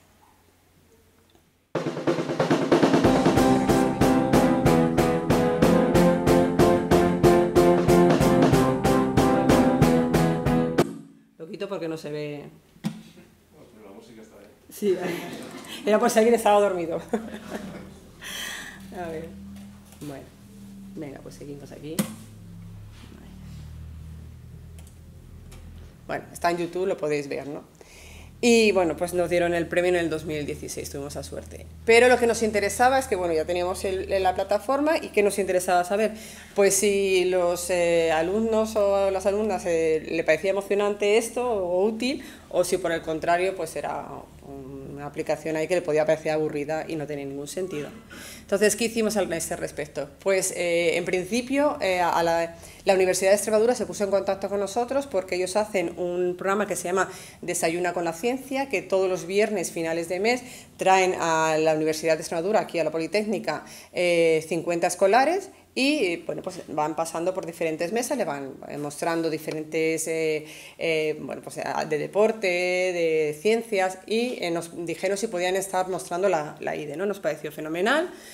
En este caso tengo que agradecer a Aurora Cortero, que es la profesora que se puso en contacto con nosotros, es la que lleva el programa, y a Elsa Cordero, que es de la asociación Aspa Inca, y que es una de las personas que nos ha dado claves para ver qué tenemos que modificar para que hacer eso más útil para los alumnos. La segunda parte que hicimos fue contactar con el centro de profesores y bueno, pues le dimos una serie de charlas, contactaron con nosotros algunos de los profesores, de hecho luego nos invitaron a unas jornadas que tienen ellos de profesores de Ciencias Sociales, y en este caso un profesor, Jorge Gozalo, del Instituto de Santa Eulalia de Mérida, ha sido también otra de las personas claves que nos han ido un poco indicando lo que deberíamos cambiar, ¿vale? Entonces, por un lado tengo aquí lo que he dicho, propuestas, que es lo de, nos han ofrecido desde Desayunos con la Ciencia y el Centro de Profesores, y por otro lado, consejos, es decir, cada vez que nosotros, esto es un proyecto que está financiado con fondos europeos, entonces cada vez que íbamos a presentar pues, los comités que se hacen, ¿no? de buenas prácticas o de resultados, siempre nos decían, está muy bien, pero ¿y Europa? Porque ahora era información solamente de Extremadura, ¿no? Entonces dijimos, es verdad, tenemos que mostrar información de Europa, entonces ya que lo mostramos de España, Europa y el mundo, ¿no? Y entonces, ¿qué salió de aquí? Pues salieron tres cosas. Las dos primeras es dos nuevas entradas, que es como está ahora el portal, que es ID Atlas y ID Aventura, ¿vale? En ID Aventura pues es un juego en donde pues, entras y pues, lo normal, pues, a través de localizar, pinchar, te muestra fotografías o información de Extremadura, de España y del mundo, ¿no? Al final del todo tienes un ranking, que no lo he puesto, puedes entrar en un ranking, tienes un pequeño diploma, y al principio de todo tampoco lo he puesto, puedes tener diferentes entradas. Ahora mismo, por ejemplo, está Europa y España, pero podemos hacer campañas, es decir, podemos hacer la Semana de Extremadura y hacer preguntas solamente de Extremadura, o la Semana Europea, o del medio ambiente, y entonces indicar, o sea, hacer preguntas solo exclusivamente sobre esa temática. Y eso viene bien también porque si hay un ranking luego al final puede ser... Luego, en los desayunos de la ciencia lo que nos decían es que lo que más les gusta a los niños es competir. Es más, cuando llegaban al juego de ID Kids y quién conseguía más y más rápido puntos. Bueno, también nos dijeron otra cosa, y es que los niños necesitan refuerzos auditivos, que no teníamos, entonces ahora pues tienen bien, aplausos, o cuando fallas un clean, cosas como esas en este juego, ¿no? En la parte de ID Atlas, cuando entras, bueno, tiene dos partes, tiene básico y avanzado. ¿vale? Una serie de capa temática, y luego tenemos los iconos que están señalados, es porque la información que se va a presentar en ese momento puede ser o de Extremadura, o de España, o de Europa, o del mundo, ¿no? Ahí nos lo está indicando, ¿vale? En este caso una información a nivel europeo, y luego tenemos otra barra en donde nos va a dar más información. La información que podamos estar viendo, aparte de la leyenda, nos la va a poder una información tanto textual como auditiva, acceso a gráficos y acceso a otros enlaces. ¿Vale? En este caso, por ejemplo, tenemos una información a nivel europeo de picos. Cuando te vas acercando, pues, ahí te aparecen 4 o 5, te vas acercando y se van separando para poder acercarte a ellos. En este caso, la información que a lo mejor está asociada a ese temático. Una de las cosas que nos dijeron con el tema de los chavales es que la parte del visualizador, como tú puedes mezclar toda la información, a ellos les resultaba complicado. Ellos necesitaban, o era el más interesante, que fuese temática, por eso se hizo el Atlas, ¿no? O sea, yo quiero ver los ríos, pues los ríos. Quiero ver la geografía, las montañas, pero que no fuese que él pudiese mezclar todo, ¿no? Está pensado en ese sentido. En este caso es una información de provincias y capitales a nivel, claro, lógicamente solamente vamos a dar a nivel de España o Extremadura. Luego, bueno, pues puedes pasar por ellas y te da cierta información. Esta es una información que solamente estamos dando a nivel de Extremadura, que es de población, pero en el caso, por ejemplo, de esta información, si me voy a gráficos, puedo tener comparativas con España, con Europa. O sea, puedo dar la información del nivel que yo quiera, pero luego las gráficas puedo compararlas pues con aquello que nos parece de interés. Y luego además tenemos la parte de abajo que serían enlaces de interés, que de eso tenemos enlaces a muchos de los mapas del uso geográfico nacional. Y otra de las partes que mantenemos, que no son propias de Atlas, pero que nos parece interesante, es la parte pues, de Extremadura propia, ¿no? Pues, a lo mejor temas de cultura, arquitectura o monumentos, o que a lo mejor son de Extremadura, que generalmente no aparecen en Atlas, y nos parece interesante tenerlo aquí. Vale, ¿cuál es nuestra visión? Pues primero reutilizar la información, todo lo que se pueda a nivel de Extremadura, de España y del mundo, y luego generar servicios que sean OGC, que sean utilizables tanto en el Atlas de aquí, en Visualiza, como pues donde sea necesario. Antes teníamos IDE Visualiza, que cogía la información. He puesto que la cogé de la IDE, me refiero que había temáticos directamente que ya estaban generados desde IDE Extremadura, y luego se generó información nueva que se mete en la página, en la base de PostGIS, y se sirve con GeoServer, no lo he puesto. Y ahora tenemos ese mismo base de datos, sirve a IDE Visualiza, IDE Atlas y a IDE Aventuras, o sea, las preguntas también parten de esa base de datos, pero además tenemos información que procede de servicios externos directamente, pasan a IDE Atlas, o bases de datos que se cogen, se meten en nuestra base de datos para poder trabajar con ellas y servirlas. ¿Vale? ¿Qué dificultades encontramos? Muchas, pero algunas. No sé si se ve muy bien ahí, ¿no? Si te tiras de un servicio a nivel mundo, pues te pueden pasar cosas, y luego lo mezclas con tu información, pues nos pasan cosas como esas, ¿no? Que las líneas no van a coincidir. Bueno, eso es importante, los chavales van a pensar que eso está mal, bueno, pues no sé, de momento lo hemos dejado así, tampoco queremos que tenga mayor importancia. Otra cosa con los servicios mundiales, pues hay que hacer corrección de datos, ¿no? Ahí tenemos la República del Norte de Chipre, que no está reconocida nada más que por Turquía. Bueno, pues hay en algunos sitios donde te pone el indicativo, ¿no? Esta solamente está reconocida por Turquía. Bueno, pues nosotros, yo creo que en este caso no es nuestro cometido, directamente deberíamos corregirlo.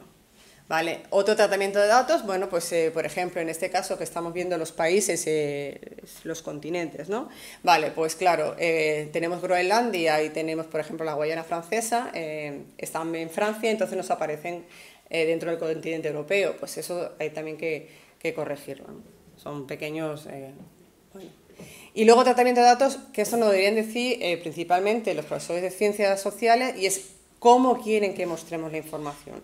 ¿Con qué niveles? Es decir, yo llego a un nivel nacional, ¿qué información es la más relevante? Porque nosotros en el servicio hemos discutido, no, esto es más importante, no, al final tienes que decir que nos remitan qué información quieren que salga el primer nivel, el segundo nivel o nivel de detalle, ¿no? Entonces, también estamos un poco en eso. Pasos a seguir.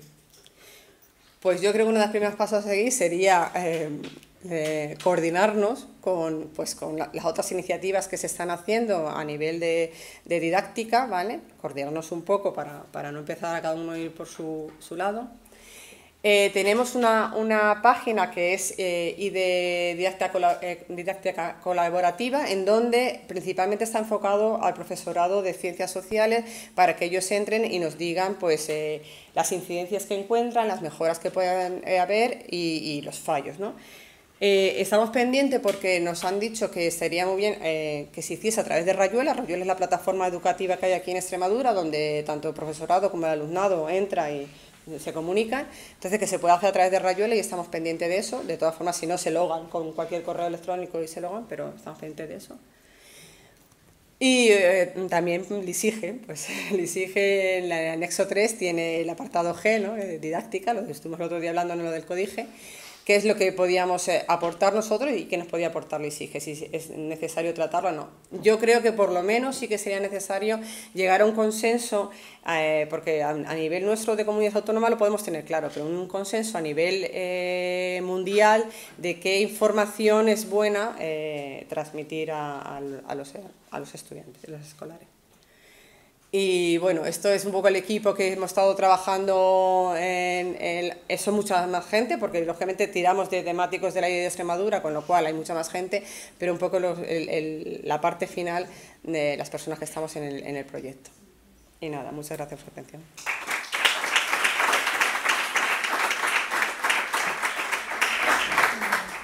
Muchas gracias, Carmen. ¿Hay alguna pregunta? Sí. Vale.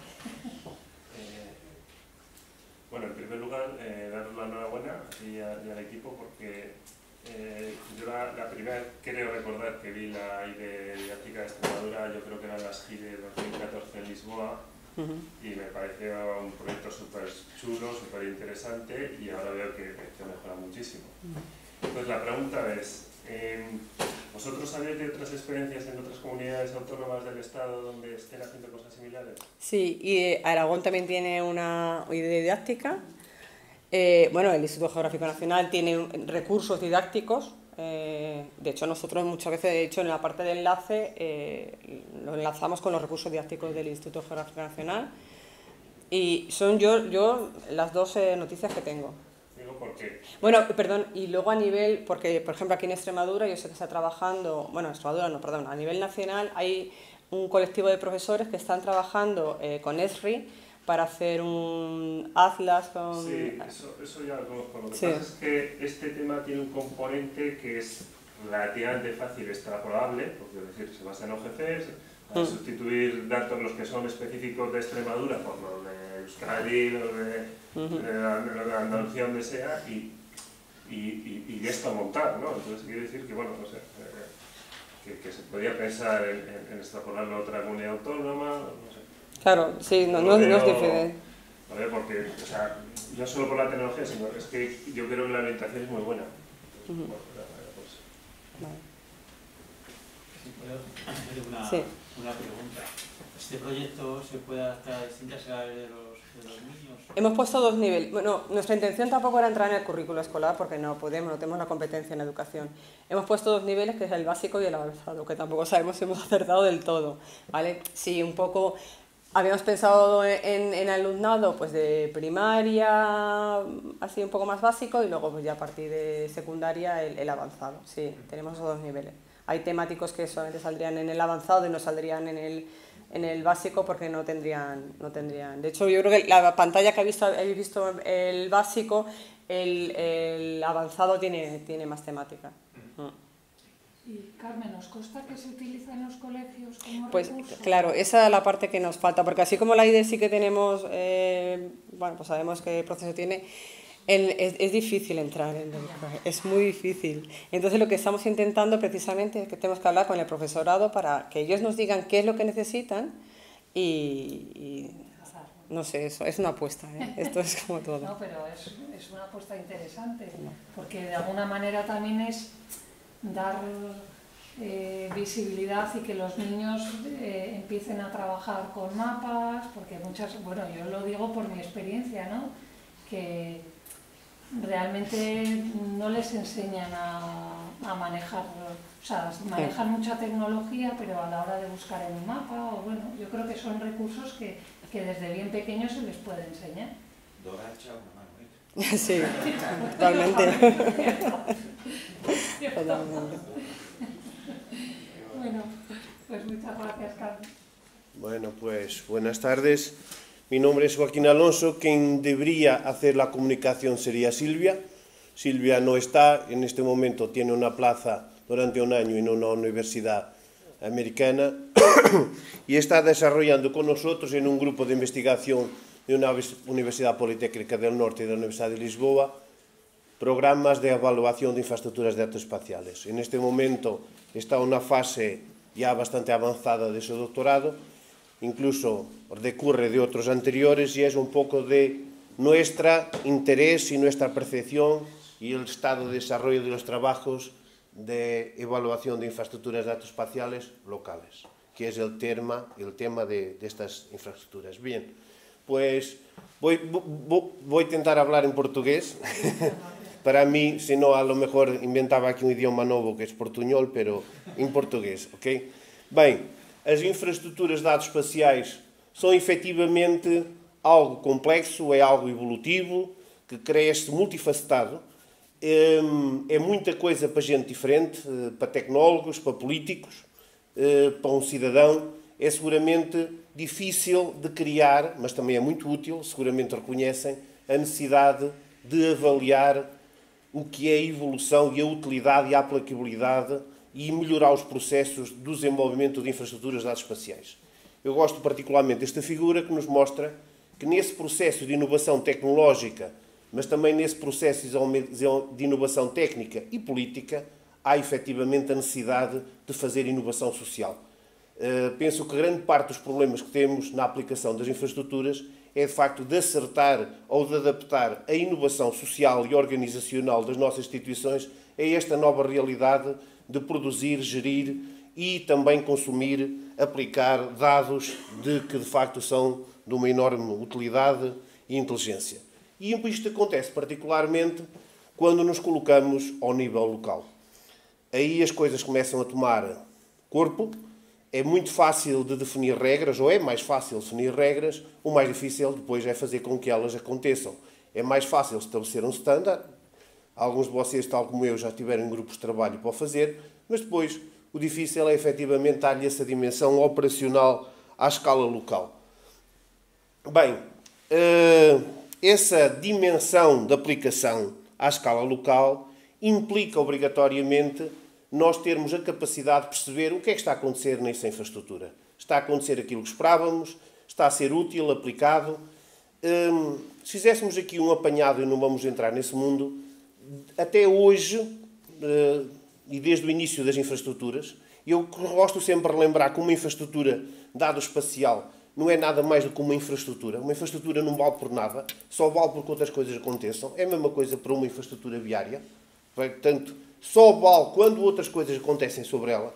E, portanto, imaginem o quão difícil é avaliar uma autoestrada. Porque é que ela existe? Está a funcionar bem? Onde é que está a funcionar? Está a servir as pessoas? Aonde? O que é que temos que fazer?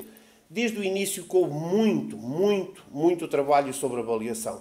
Eu diria que, de uma forma muito resumida, os primeiros modelos de avaliação de infraestruturas era quão capazes estamos de fazer as infraestruturas? Será que somos capazes de fazer? Num segundo momento será que temos consciência da importância que elas vêm a ter e como é que o vamos fazer? Depois, há aí um conjunto de modelos que medem a nível de maturidade das infraestruturas. Alguns australianos, até alguns sul-americanos, muito interessante, da Colômbia, que se preocupam qual é o nível de maturidade de uma infraestrutura de dados espaciais. Qual é o nível de resposta e performance e, atualmente, os grandes modelos em desenvolvimento, na Universidade de Lovaina, na Universidade de Wageningen, em Melbourne, na Austrália, no Quebec, afinal, as infraestruturas estão a resolver o problema do cidadão. Se eu, enquanto cidadão, ou enquanto empresa, ou enquanto decisor político, pergunto, e será que tenho capacidade de ter uma resposta de qualidade em tempo útil? Esse é o grande avanço em termos das infraestruturas de dados ou da avaliação. Isto um pouco porque a própria conceptualização das infraestruturas alterou-se. Ou seja, hoje já não é se temos dados, já não é quais são os processos, é efetivamente o utilizador final está ou não estar a ter uma resposta da sua utilização. Porque efetivamente o crescimento tem a ver com essa capacidade de resposta a quem nos a pede. E isto pode ser colocado para nós, no grupo de trabalho a que eu pertenço, assumimos que o mais importante para desenvolver infraestruturas de dados é a capacidade. É a capacidade de olhar, perceber, compreender, mas acima de tudo desenhar, imaginar o que queremos a longo prazo e depois desenhar um percurso que efetivamente nos mobilize e efetive aquilo que são os dados, os serviços de dados, aquilo que efetivamente está por trás de uma infraestrutura. Isso pode acontecer a 3 níveis. Dentro do indivíduo, dentro de uma organização ou dentro de um território. Pode ser um território local. E, obviamente, estas 3 escalas de ação-decisão mexem-se e interatuam entre elas. E, portanto, nós, propositadamente, neste trabalho em concreto, porque temos outras escalas, centrámos-nos no nível organizacional. E que organizações é que estamos a trabalhar? Estamos a trabalhar principalmente com organizações locais. Para nós, Portugal é um Estado extremamente municipal. As únicas comunidades autónomas que temos é nos Açores e na Madeira. Ou seja, é um Estado central, mas temos um nível local de pequena autoridade, se quiserem, que são os municípios. Portugal, desde a Idade Média, é municipal. Não é bem a Galiza, porque a Galiza nunca redimensionou os seus municípios, são muito pequenos, os nossos são um pouco maiores, mas seguramente não têm a escala daquilo que vocês têm. Portanto, há aqui uma diferença que depois responde. Para nós, são os nossos municípios. Quão capazes estão os nossos municípios de implementar infraestruturas de dados espaciais locais? Esta é a pergunta e, obrigatoriamente, para isso, percorremos várias etapas. Uma primeira que é como é que podemos avaliar isto? A segunda nota é definir, e que foi se calhar a parte mais difícil, e que vou passar a apresentar, foi definir quais podem ser os indicadores que efetivamente nos ajudem a compreender a capacidade instalada a nível local para o desenvolvimento, para imaginar, desenvolver e até manter e inovar a infraestrutura. E por último, ou as fases em que estamos envolvidos, é de facto recolher esses dados, já o fizemos de alguns municípios, é transformar isto num modelo de avaliação, já temos um modelo, chamamos-lhe um modelo exploratório, espero que um dia destes tenha direito a ter um nome um pouco mais definitivo, e portanto, isto acontece através de uma plataforma onde é que vamos recolhendo, analisando, disponibilizando e comunicando os dados. Queremos que este modelo tenha uma natureza aberta, ou que obrigatoriamente integre políticos, decisores técnicos, decisores de outra natureza que não necessariamente o município, o cidadão, o empresário e, efetivamente, outras entidades da administração que participem na elaboração e na recolha desses dados e até no próprio processo de avaliação. E que, acima de tudo, não nos mostre um estado, nos mostre o processo. Que esta avaliação seja feita de uma forma regular. Obviamente, as avaliações, por exemplo, da Inspire, são um ótimo sinal, têm um propósito diferente, mais centrado nos dados, nos serviços, nos metadados, mas que nos permita, com uma regularidade, não avaliar, mas monitorizar aquilo que está a acontecer às diversas escalas. Quais são esses indicadores? Não vos posso contar todos, eles decorrem de uma análise daquilo que pode ser o seu nível de significância. Politicamente, dividimos os indicadores em termos das componentes de infraestruturas, naquela divisão clássica. Em termos políticos, da clareza da visão para a infraestrutura, estão atribuídas missões, legitimidades, existe um modelo, existe um financiamento assegurado, é algo perfeitamente irregular. Conhecem-se, usam-se as políticas da Inspire e outras normas e, portanto, existe autoridade e existe associada a essa infraestrutura uma política de dinamização das economias locais, inclusive da economia digital e da economia do conhecimento, ou seja, um conjunto de dados. Depois temos os standards ou as normas, qual é, digamos, o nível de tratamento e de aplicação ao nível dos dados, metadados, serviços de dados, de um conjunto de normas que conhecem tão bem ou melhor que eu e que inclusivamente vão ao nível das políticas de dados, das políticas de preço, do acesso, da privacidade, etc, etc. Depois, temos um conjunto de indicadores ao nível dos utilizadores. Em última análise, para mim, esta é a parte mais importante, que é quanto é que, efetivamente, quem são esses utilizadores, internos e externos. Eu, enquanto académico, mas também enquanto técnico de informação geográfica, para mim tudo isto também é novo, ou seja, eu sou tecnólogo, não sou tanto, mas com a idade percebi que posso fazer umas coisas muito, muito bonitas, mas depois, no fim, alguém tem que as usar. E, portanto, fui-me afastando da tecnologia e comecei-me a aproximar mais das pessoas. O que não sei se isso é bom ou é mau, posso-vos garantir é que vivo mais inquieto. Isso asseguro-vos que estou muito mais inquieto neste momento. Quem são as pessoas? Colaboram, coordenam-se, estão treinadas, investigam para melhorar, estão, acima de tudo, até estão qualificadas e acreditadas. Qual é o nível de mobilidade entre serviços? Ou seja, em que medida é que as pessoas estão efetivamente preparadas e capazes de participar na infraestrutura? Por último, vamos aos dados e aos metadados. E aqui também podia incluir, obviamente, os serviços. Temos dados organizados, temos metadados publicados, estão acessíveis, estão seguros, têm qualidade, um aspecto importante. Temos também dentro do grupo pessoas que neste momento investigam as questões da qualidade interna, qualidade externa, fitness for use, aquelas questões, e efetivamente a meta-qualidade. Ou seja, essas questões já não é ter os dados e os metadados, é até que ponto eles efetivamente têm a qualidade. Isto do conceito de qualidade é uma coisa que cada vez me gosto mais porque é bem mais subjetivo que possa parecer. Por último, as tecnologias. Ou seja, as tecnologias estão por trás disto.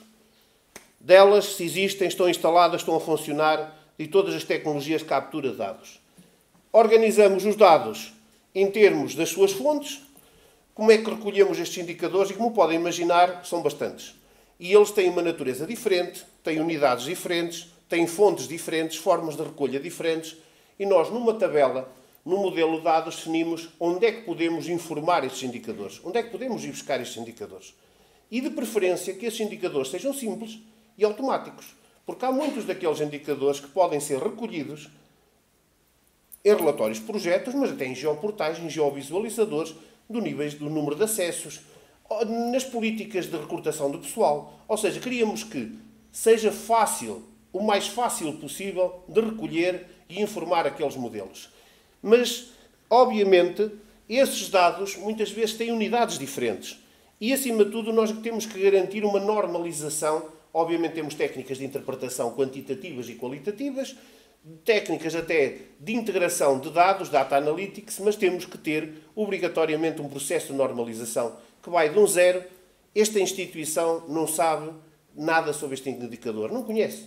Até conhece e quer utilizar, até já o usa há um tempo muito diferente e neste momento até é um agente disseminador dessa prática, desta utilização.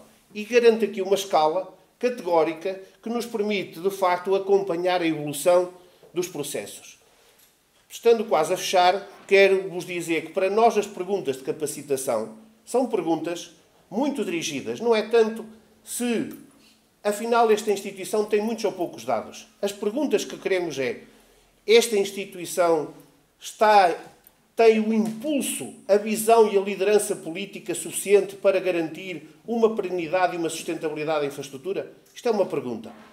Para eu responder esta pergunta, posso ir a buscar um conjunto daqueles indicadores. Se a pergunta for do lado do cidadão, que é, eu tenho acesso a produtos e a serviços que me permitem licenciar a minha casa, se calhar o tipo de indicadores que eu preciso já são outros.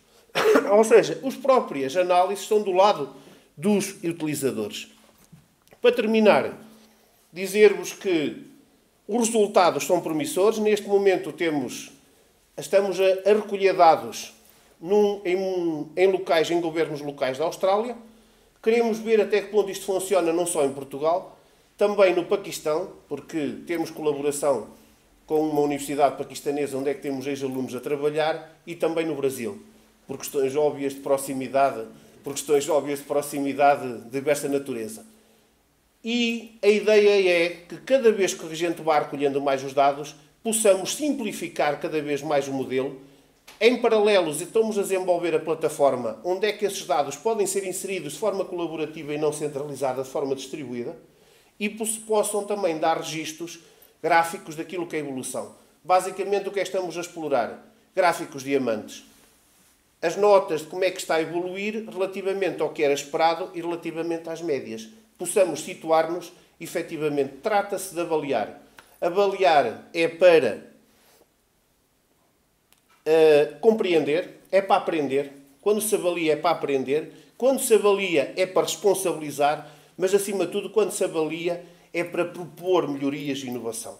E é esse o nosso propósito, é que, pelo menos, os agentes envolvidos tenham uma percepção e que se coordene com outros sistemas de avaliação das entidades, nomeadamente sistemas de gestão da qualidade, sistemas de gestão ambiental, sistemas de qualificação das pessoas, que este sistema de avaliação não seja mais um, mas esteja coordenado com os outros sistemas de avaliação normais deste tipo de instituições.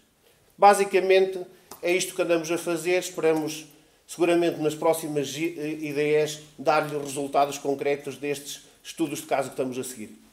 Agradeço a vossa atenção.